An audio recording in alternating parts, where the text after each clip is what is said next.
It's time to return to the Planet of the Apes with Kingdom of the Planet of the Apes, but is this a worthy continuation of the franchise?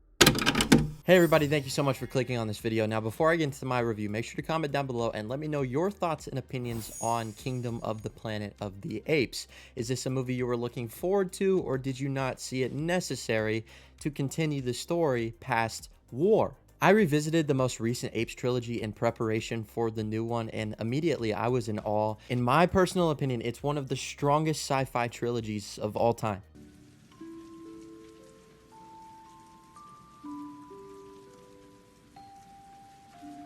And with how wonderfully the story was concluded with War for the Planet of the Apes, hearing that they were making another entry into this franchise and it wasn't going to include Matt Reeves or Andy Serkis, I was admittedly very skeptical about the entire thing. But surprisingly, this movie is another great entry into the franchise and one that I enjoyed from beginning to end. My biggest concern with this movie was wondering if it was going to try to erase what came before it, or on the complete opposite end of the spectrum, try to stretch out Caesar's arc in a way that only watered down its impact. Luckily, neither are the case. The film does a great job at capturing the advancement of the apes as a species and how they're adapting to the world that they're currently living in. It's very much a movie about honoring the legacy of what came before, especially in terms of Caesar's teachings and the foundation that he stood so firmly on. I think the approach of this movie was very smart in the way it takes the pre-established lore and Caesar's legacy and shows how his words have been interpreted over time. Some apes not even knowing who he was because there's so many generations removed, and others who have indoctrinated his words and skewed them to fit their own personal gain. If you're going to carry on a franchise that ended so perfectly, there has to be something interesting enough to captivate audiences, and to me, the way they did it was very tasteful, as it clearly acknowledges the events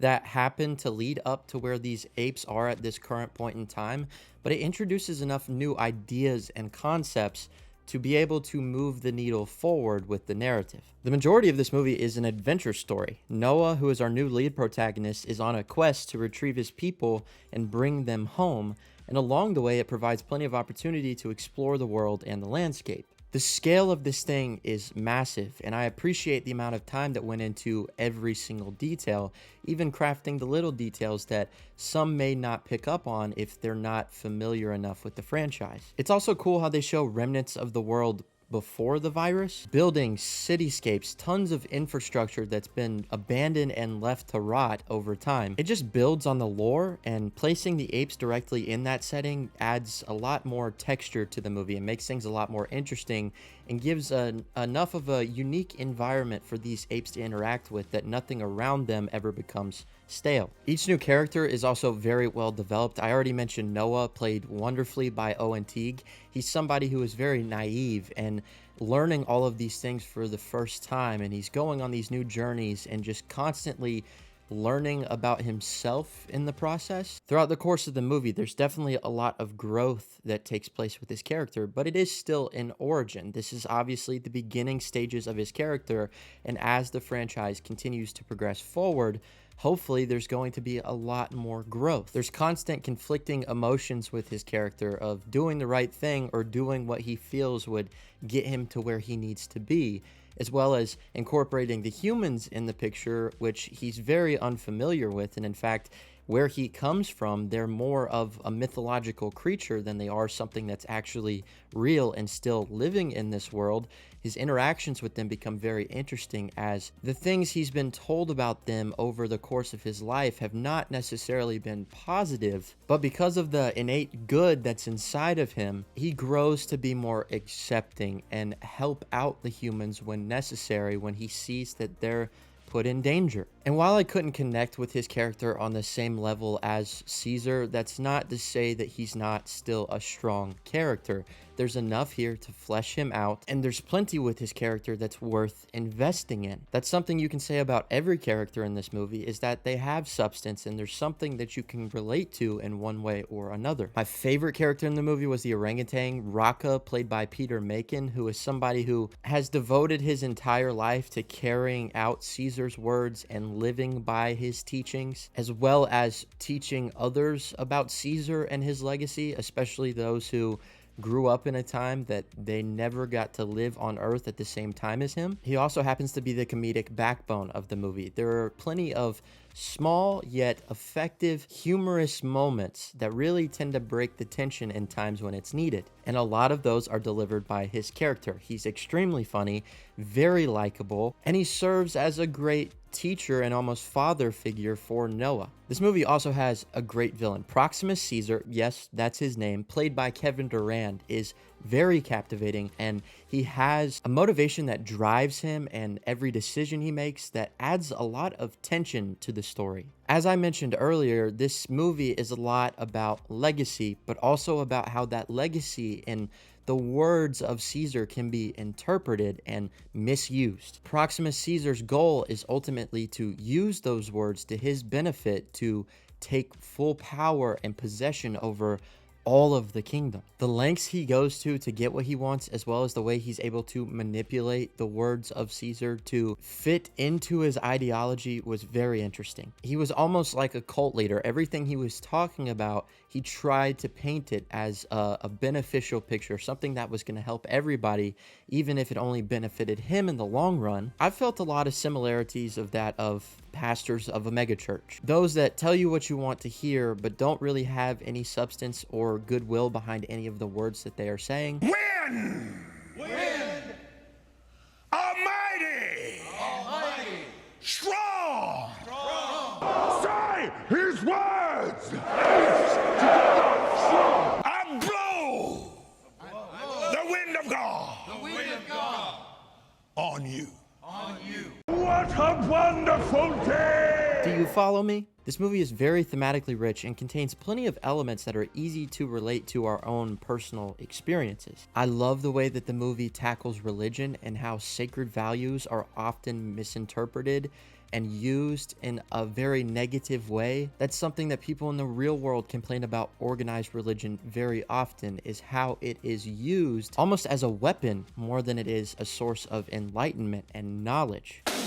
But the themes of hope and purpose still remain very present as well. While this movie can definitely tackle some more hard-hitting ideas, it's still got that core foundation of what makes these Apes movies work and why we connected with Caesar on such a deep level in the first place. Just like the previous movies, these apes are used as a mirror of our own society to reflect the issues that we face and the challenges that we constantly have to overcome. The movie's just also breathtaking to look at. I was very hesitant to hear that Wes Ball was attached to direct this movie because I'm not throwing any shots at him, but he previously directed the Maze Runner movies, which aren't terrible, but there's nothing remarkable about them either. So I wasn't necessarily confident in his ability to bring a movie of this scale to life and make it interesting, make it as effective. But I think he deserves a lot more credit, and I am definitely going to be more confident of his abilities for future installments of the franchise if he does return, because there is plenty of strengths in this movie. It's got a quick pace, the action is engaging, and yet again, this has been a common theme with these movies, but the VFX are out of this world. Early on, as they began to tease this movie and show us the first trailer for it and so on,